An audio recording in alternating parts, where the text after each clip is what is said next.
The 20th century was dominated by delusions of passive progress. And I would say that in the 21st century, we have yet to replace these delusions with a more pragmatic notion of how progress will actively be achieved. I was going to do a day in my life, so I was showing everything that wasn't Jewish. So this was something else. You did hashtag Jew Talk, Israeli, Rosh Hashanah, fish head, and traditions. Yeah, because this is like, people don't know why you have a fish head at Rosh Hashanah and so forth. Were you disappointed we didn't have a fish head? I was so sad. Yeah, And the pomegranates. No one knew Hebrew. I was ready to speak Hebrew with people. I was like so excited about it, and it just didn't happen. So you did this one here. I love Jew Talk is now your most common. It's popular. I got free falafels here for wearing an Israel shirt. Okay, this is the one I had a problem with. Okay. Now Trisha, you know you can't. You says rating my Jew lunch. Do you not see what's the problem with that? I couldn't fit ish in there. But Jew is like a derogative. No. My Jew lunch? I think it's the way you say it. I was rating like, oh, my Jew lunch.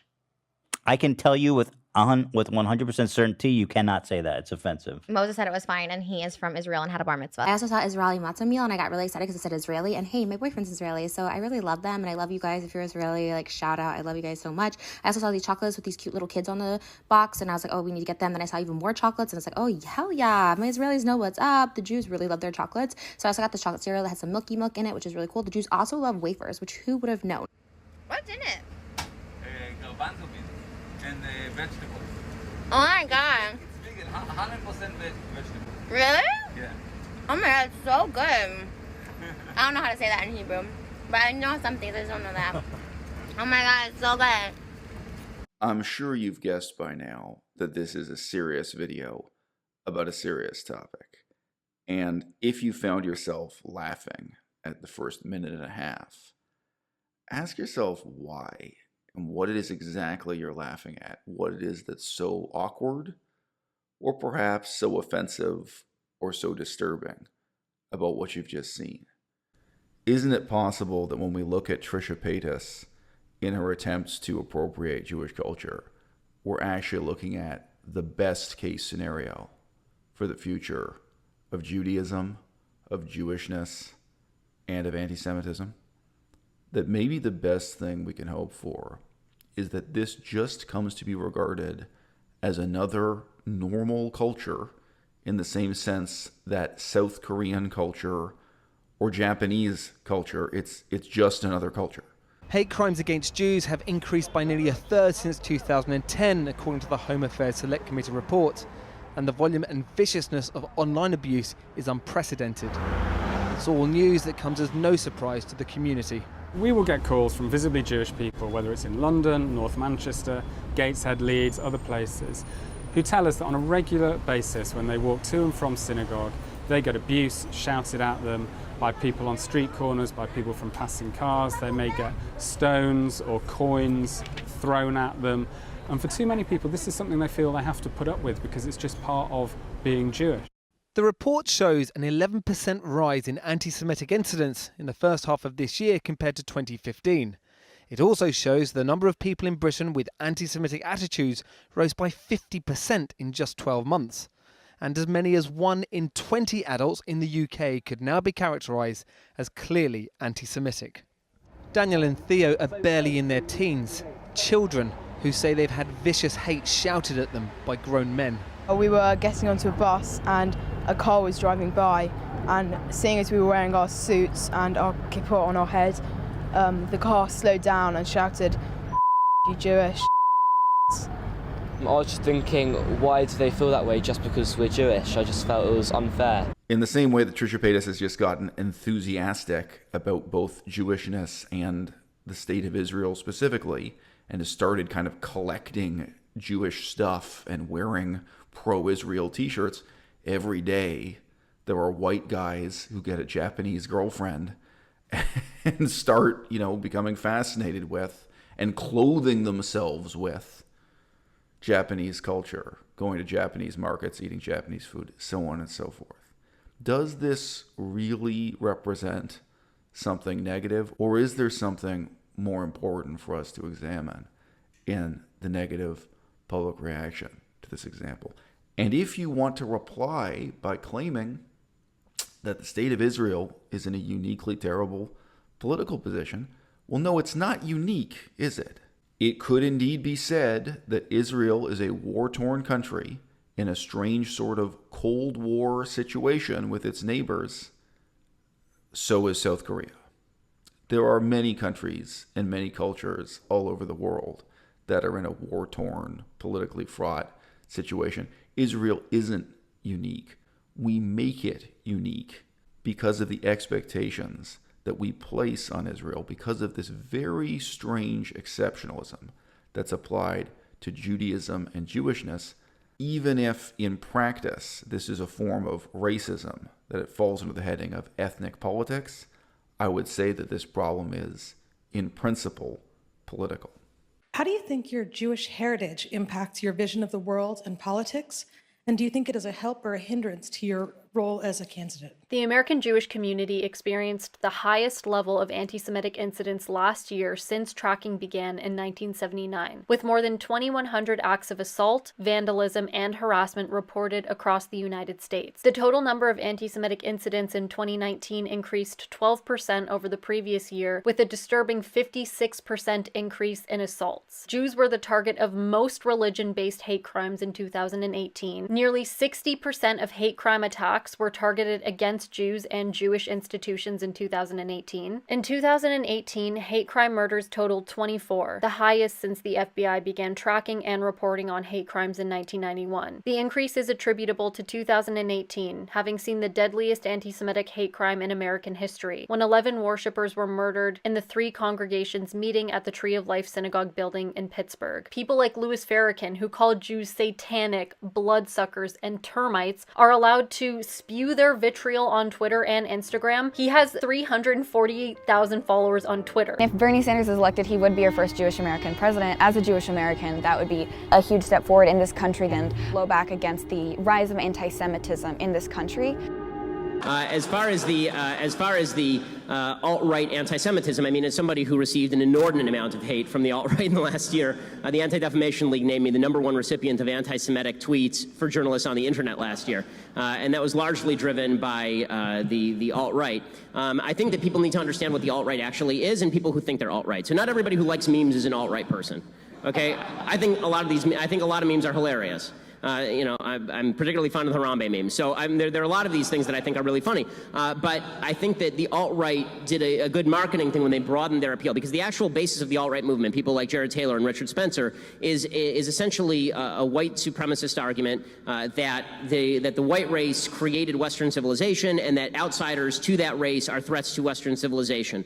And I think that the rise of that movement is partially driven as a reaction to the intersectionality theory of the left. Any Jewish people that vote for a Democrat, I think it shows either a total lack of knowledge or great disloyalty. You know, they were chanting like in Charlottesville, Jews will not replace us! Jews will not replace us, and then having a Jew literally replace them would be like, that would be so satisfying. You also had people that were very fine people on both sides. Tonight, a neo-Nazi in Pennsylvania, a small rural town near the New York border, splitting apart by a growing movement filled with hate. The man at the center of it says Trump's election has emboldened him and his followers. It is definitely a difficult time to be Jewish right now, considering the Trump administration's anti-Semitism, and there's been a spike in hate crimes and Nazi empowerment. So on the left, you've seen this attempt to basically paint everybody in the United States as a member of a particular race or sex or sexual orientation. They're not individuals, they're groups. And all of these groups have been victimized by Western civilization,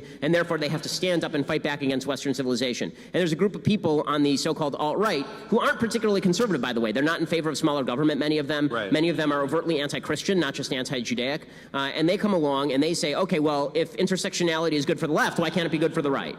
Right? Why can't this be true for white people? Right? If there's an interest group for black people, why not have an interest group for white people? And I think that that reactionary tendency gained some steam during the last election cycle, and because they consider themselves to be politically incorrect more than just wrong, they glom onto a person they consider to be politically incorrect, which is President Trump. Now, I grew up in Austria. I'm very aware of Kristallnacht, or the Night of Broken Glass. It was a night of rampage against the Jews carried out in 1938 by the Nazi equivalent of the Proud Boys. I grew up in the ruins of a country that suffered the loss of its democracy. My father's family was wiped out by Hitler in the Holocaust. I know about what crazy and radical and extremist politics mean. I learned that lesson as a tiny, tiny child when my mother would take me shopping and we would see people working in stores who had numbers on their arms because they were in Hitler's concentration camp. I am very proud of being Jewish, and that is an essential part of who I am as a human being. What we are seeing right now, we're seeing it in America, and we're seeing it all over the world, is a rise in anti-Semitism. We're seeing people being stabbed in New York City because they were Jewish. If there was ever a time in American history where we say no to religious bigotry, this is the time. If there is any people on earth who understands the danger of racism and white nationalism, it is certainly the Jewish people. This is not my normal content. As some of you know, I am Jewish. If you didn't know that, surprise. I've also recently decided to try my hand at making TikToks, which is when I made the discovery that TikTok is a very shitty place to be if you're Jewish. So how did I make that discovery? Well, one day I was just sitting around and I decided, you know what, I'm gonna make a goofy little TikTok about what it's like to be Jewish on social media. And the response to that TikTok was interesting. Let me show you the TikTok.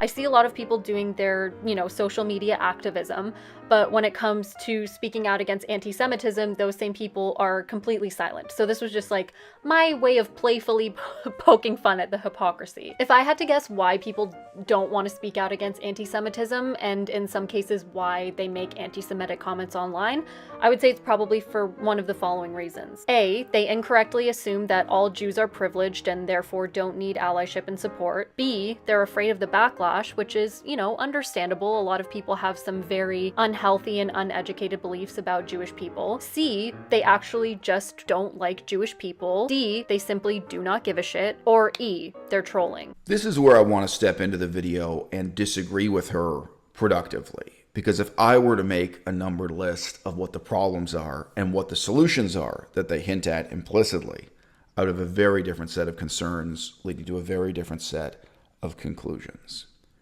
A large percentage of people, I don't know the percentage, but a very large percentage of people are simultaneously fascinated by and terrified of this idea that there are secret clubs that hold political power over them, that somewhere there's a meeting of special people who discuss what Parliament is really going to do, what the Senate or Congress is really going to do, or what City Hall is going to do. And it is the abstract idea of this possibility, not the reality of the political process in the country they're living in, that they're fascinated by, and that breeds these hysterical conspiracy theories. And let me tell you something.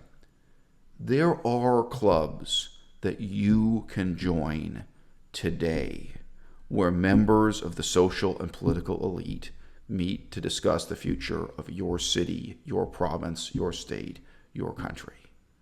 The Empire Club of Canada in Toronto has an open door. They have a website. I think they have a YouTube channel where they upload these lectures. And if you join, if you pay a couple $100 here and there, you can attend special lectures given by the mayor, given by members of parliament, given by influential lawyers and leaders of public opinion. Here in Victoria, BC, Canada, it's the capital of this province, the Union Club was the best example I could come up with. If you take a moment to look around, probably in the city you're living in or in the country you're living in, there are clubs of this kind. And if you tried to get involved positively, you might be shocked at just how easy it is to participate. And why? Because so few people care. Because the reality is they have meetings where members of this political elite come together to discuss what should happen next at Parliament, at Congress, at City Hall, or even in foreign policy or in economic planning, and nobody shows up unless they're paid to. And even when they pay a lot of money for someone with a PhD from the university to come and give a presentation, you'd be shocked and horrified at how little sincere interest there is in the future of our democracy. You'd be shocked at the extent to which these elites are voluntary in terms of their participation, that they're just comprised of whoever it is that wants to dedicate the time to really show an interest in the future of their polity. Very striking illustrative example here of a young woman. She was a university student in California who became an influential and important person in American politics just by showing up. She didn't have money, she didn't have connections, she didn't have a conspiracy behind her. And right now there's an investigation, there's a suspicion that she was doing this in order to spy on the United States of America on behalf of the government of China. But we don't know that. That's just a theory. That's just an allegation. We don't know that. What did she actually do? Well, there are these meetings for mayors in the United States of America, for municipal level government to get together and have a meeting. And guess what? Just like the elite clubs I alluded to before, just like the Empire Club of Canada and so on, anyone can show up. And she showed up. So she got to sit down at the table with and talk to and theoretically lobby or influence mayors, and then later congressmen, and then later senators. She had no qualifications. She was a member of the Asian Pacific Islander Association of her university. And as the text says on screen, she used this, as her business card. She used this to get her foot in the door, just to say she had some reason to be there, some reason to talk to these people. She showed up. You can show up too. You can participate in the democratic forums in your country. You know what the truth is? Even if you live in a country that is not a democracy, you would be amazed. You would be amazed at how many public consultations there are, how many forums there are, how many opportunities there are for people to show up and at least hear what people in government have to say. If not, chit-chat with them, inform them. How many social forums of this kind there are going on behind the scenes every day. The people who think this way take zero interest in political power themselves. They have zero interest in participating in the political process themselves. They have zero interest in the actually existing clubs of this kind. And then reciprocal with that mentality is this over-the-top hysteria about Jews and Jewishness in specific. And you will find that those same hysterical attitudes can be applied and are applied just as readily to the idea of a Russian conspiracy existing behind the scenes in the United States of America, to the idea of a Chinese conspiracy existing behind the scenes in the United States of America.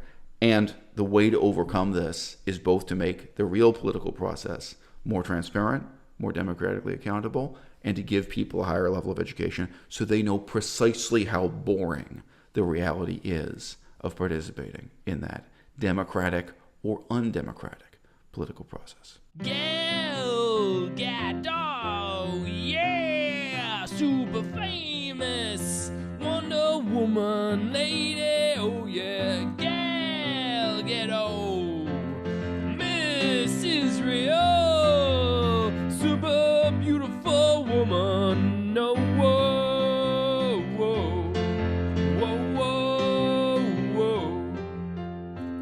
Gal Gadot is a wonderful, beautiful woman, oh yes. Gal Gadot is so great at being wonderful. Gal Gadot, she's in the Fast and Furious movies. She's a Justice League woman. The 20th century was dominated by delusions of passive progress. And I would say that in the 21st century, we have yet to replace these delusions with a more pragmatic notion of how progress will actively be achieved. What do I mean by passive progress? The idea that passively, people all over the world will get less and less racist with the passage of time. And why? Just because there's some invisible force like gravity pulling people down to earth that's just going to make people less racist, less mutually invidious with the passage of time. No particular government program is going to force this to happen. No particular decision made democratically or undemocratically. No particular direction taken on by education. Just the passage of time itself would result in the whole world becoming 1, more secular, 2, more scientific in their attitudes, 3, more mutually accepting and mutually appreciative. I don't know. Maybe it's the fact that there were more and more Chinese restaurants in downtown New York City. People had the delusion that this alone would bring about a golden age of, the unification of all peoples and all cultures around the world. It's not going to happen unless you force it to happen. And I do think, I'm Jewish myself, I do think that Judaism and Jewishness has played this unique catalyst's role in the Western reappraisal of what the nation state is supposed to be, what the future of nationalism is, and what the future of ethnicity is supposed to be. This is not only because of the Holocaust. This is the most examined chapter of the story. It also has to be pointed out more broadly. The Jews themselves, already during the French Revolution, were perceived as in some ways the most secular, most atheistic, most cosmopolitan part of the population. In the 20th century, it's fair to say that the idea of what an American Jew looked like and how they spoke and acted was someone like Jerry Seinfeld. And someone like Jerry Seinfeld is a cosmopolitan, secular, if not overtly atheist, modern, leading edge, supposedly intelligent sort of guy. That's the image of supposedly who Jews are and what they represent. And now if you just take 5 minutes to look at the demographics of the modern state of Israel, you're going to see not only is this not true, it's not the direction the state of Israel is going in. The percentage of Israeli Jews who are religious, who are extremely religious, who are Haredis, the percentage of the state of Israel who look and act and sound and think nothing like Jerry Seinfeld, but who fall into a very different category, and who relate to the ongoing peace process of the Palestinians and changing foreign policy led by Jared Kushner and reconciliation with neighboring Arab states, who relate to those global and local politics in a profoundly different way that we profoundly can't understand. The delusion of the 20th century was that all of these problems would just passively disappear. And from the other side, anti-Semitism would disappear because the delusion was the masses of Christians in the world, the masses of Muslims in the world were going to catch up with Jerry Seinfeld. That just passively scientific, cosmopolitan, secular attitudes were going to blossom for no reason at all.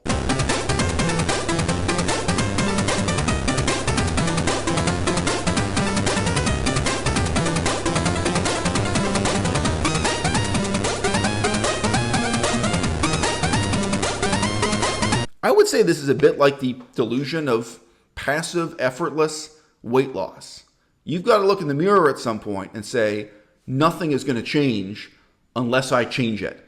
Unless I really make a commitment to not just try harder, but to really suffer, right? That's when you're going to lose weight. That's when you're going to get in shape. Nothing is going to change culturally or religiously unless we commit to a kind of transformation, personally, individually, politically, culturally, on a larger scale, that's going to entail terrible suffering. And yes, it is probably going to entail the government making very hard decisions that will be bitterly protested against by people who, value their own religion more or value their ethnicity more than the future of having a genuinely pluralistic democracy where these people sit at one table, they're educated in one school, and they debate the future of their country in one and the same parliament as equals. You can say I'm a Jew from Israel, but you can't use Jew as an adjective. Like Jew lunch sounds fucked up. People can say they're a Jew and I can't say Jew lunch. Hey, I'm like promoting this like culture. Yeah, but you're kind of like, this is kind of like cultural appropriation, isn't it? Appreciation. Right, okay. That's the I think it is. So many Israelis will be like, thank you so much for speaking Hebrew. Like a lot of people say thank you for it. And I mean, there's some that hate it, but There are some that hate it. Would you get hate comments? Yeah, I mean, there's certain people that are like... What do they say? I mean, that's more just like people who say free Palestine. They get pissed off, but I don't know. Oh, it's not the Jews that get angry. No, it's the American Jews that get angry, which aren't real Jews. You're like... What? It's like, calm down. You're from Ventura, California. Like, you know, you don't know the struggle. At the start of this video, I talked about the possibility, with Trisha Paytas as my somewhat amusing example, the possibility that the best case scenario for the future of Judaism and Jewishness would be for it to come to be regarded just as a culture, just another culture in the world, no more remarkable than, and maybe no less remarkable than, Japanese culture or South Korean culture. Just being a culture that someone like Trisha Paytas could become enthusiastic about. Now, let's all pause for a minute and think about why that's not going to happen, or why it's not going to happen during my lifetime. All right? Anti-Semitism is reciprocal with Christianity. Anti-Semitism is reciprocal with Islam.